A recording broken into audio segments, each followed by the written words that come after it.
Hey, hello, welcome! Today I'm gonna be talking about my first board games and where they are now. I took a trip down memory lane and dug out some pictures from way back in the day, from like February 2020 and April 2020. In that period that we've accumulated the most of our board games that like started the collection. I'm using these because not all of them are that impressive, or I would call part of my collection now. Let's just get on into it and look at this beautiful paper that I'm reading now. So I based this paper off the last picture that I have from April 7th. That's like the last time that I did like a collection picture in around that time. To sketch a little bit of a situation, we've started playing in December of 2019, right before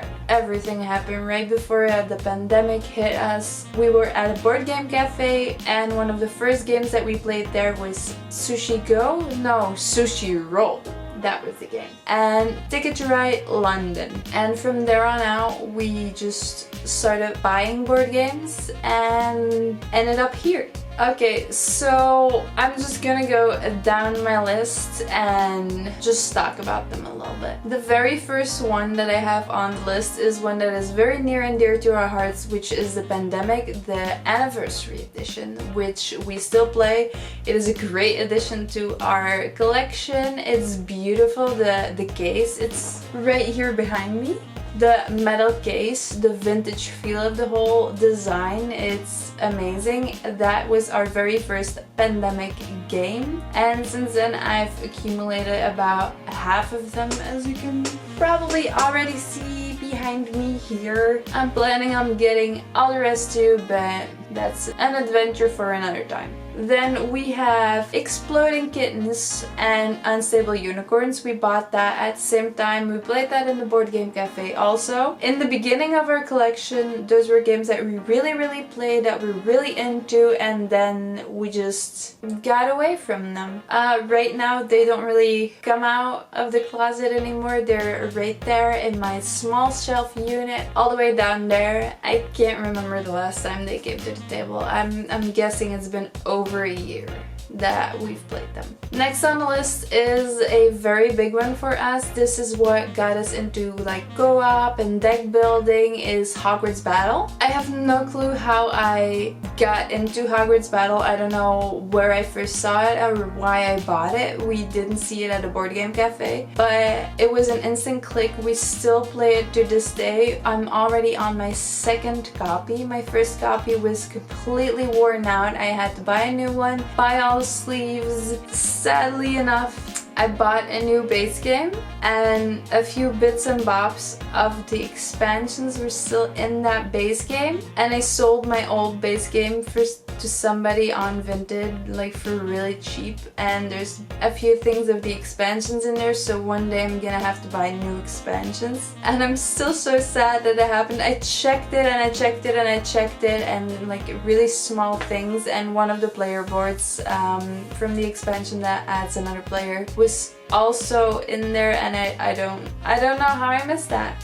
But yeah, so Hogwarts Battle, currently my expansions are not complete, but yeah, still in there right here with my Harry Potter shelves, these two. So that one is still going pretty strong. We play the base game quite a bit. We don't really play the expansions that much, which is probably why I haven't bought new expansions. Then we have Labyrinth. I've put this one on here, and also Game of Life is on here, and Pirates of the Caribbean Dead Man's Chest, the DVD board game. I put these three on there because that was actually like games that I took from my home, like when I left my parents' house. Those are the games that I brought with me in like in a very old Uno game, I think. But we've actually played Labyrinth a few times, not that much, but I did buy Labyrinth the card game, which I enjoy much more. But yeah, Labyrinth, Game of Life, and Dead Man's Chest isn't played that much. Dead Man's Chest I got like when I was 12, I think. But the map is where the folds are on the map. It's starting with there, and I'm scared to actually open it and use it because you can't really buy it anymore. And I love that map, so I think I'm gonna have to buy another copy, or maybe just the map if I can find it. On my list, I also have Monopoly from The Hobbit and Unexpected Journey. I bought that because it was from The Hobbit. I was in a really big Zavi phase. I had my Z-Box. I bought a lot of board games on Zavi, but ever since the whole importing costs in Belgium started, I just stopped with it. And I have to be honest, I don't think we ever played the Monopoly. I think I only took it out to like take pictures of it because it's a really nice edition. I can't remember that we ever played it. Then we have Trivial Pursuit and Trivial Pursuit Harry Potter questions. My boyfriend and I wanted to start a tradition in the first year we were together, and we wanted to make Christmas boxes, like something fun to do, something to wear, like a few categories. Like that first year we bought the boxes together, so we kind of knew what was in the boxes, and we decided to buy Trivial Pursuit because it's a staple for a board game collection. Not really. We've played it like a few times and then didn't play it again. I only played with the Harry Potter questions because Lord knows I know nothing about the world, but I do know Harry Potter. Then we have obviously Hogwarts Battle Monster Box, the first expansion, which was great. Oh! Hogwarts Battle Defense Against the Dark Arts.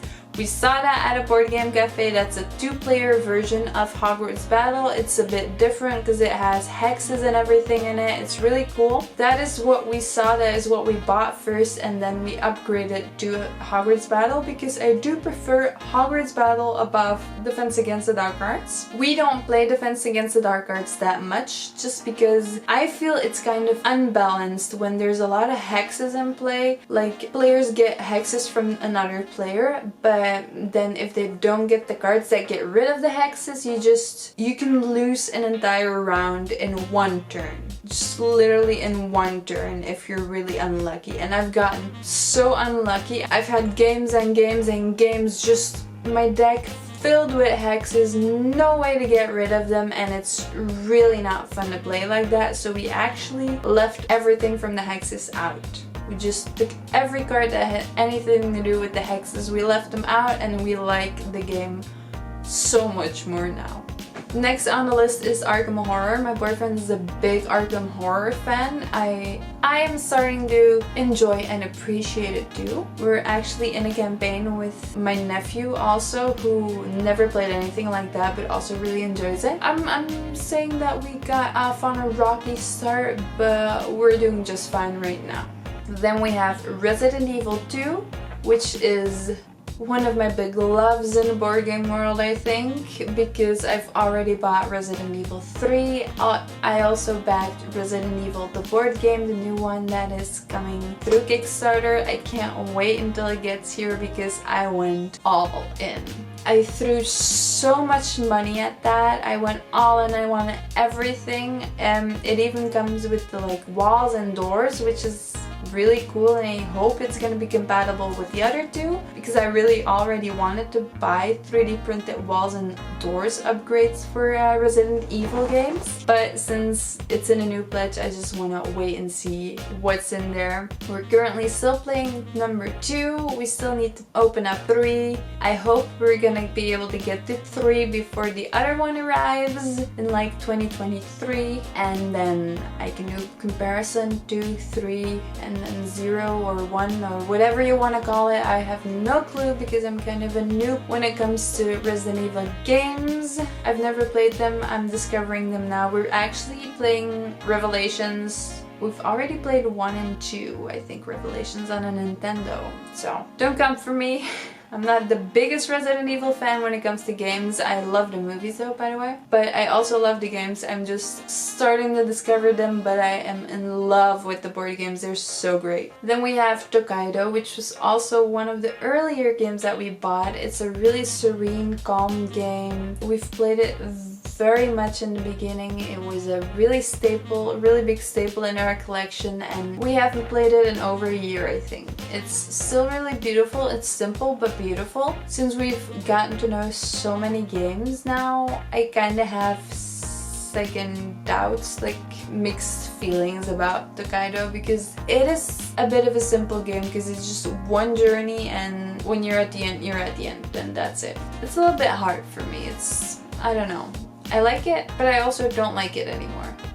Then we have two games that we actually already sold. We had What Do You Meme, in which we had like phrases like from Cards Against Humanity. There's like phrases on cards, and then we had to place memes with that, like the pictures of the memes with that, and make it as funny as possible. And it always ended up being not a funny game, which it's supposed to be, but it ended up being not that for us. Then we have Shit Happens, really bad things that happen to people. You have cards on your table, then you have to place them in between and kind of guess the right number, how they're ordered, and place them in ascending order on the table. It's a really weird way of explaining it, but it was just, you see a picture and you guess what number it is. How high up the sucky scale that picture is. So that's also why we sold it. Next one is OK Play. It's like a Connect 4, but with 4 colors, so you can play it with 4 people. It doesn't have like a grid or anything. It's played loosely on the table. I do like it. It has a clip. You can attach it to a backpack or whatever. It's really handy to take with you anywhere you go. But we haven't played it since we went to Central Parks like 2 years ago, but I'm still not ready to give up on it. I think it is a really fun game. It just has places and times that it needs to be played. And then the last one is The Mind.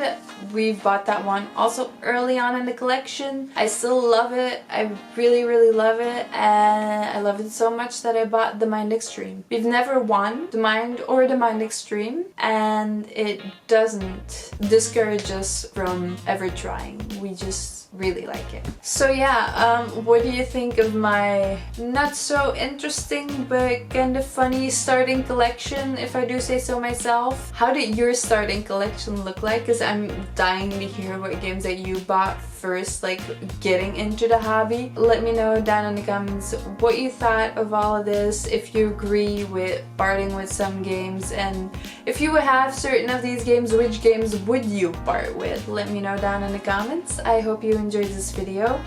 Thank you so much for watching, and I will see you guys in the next video. Bye!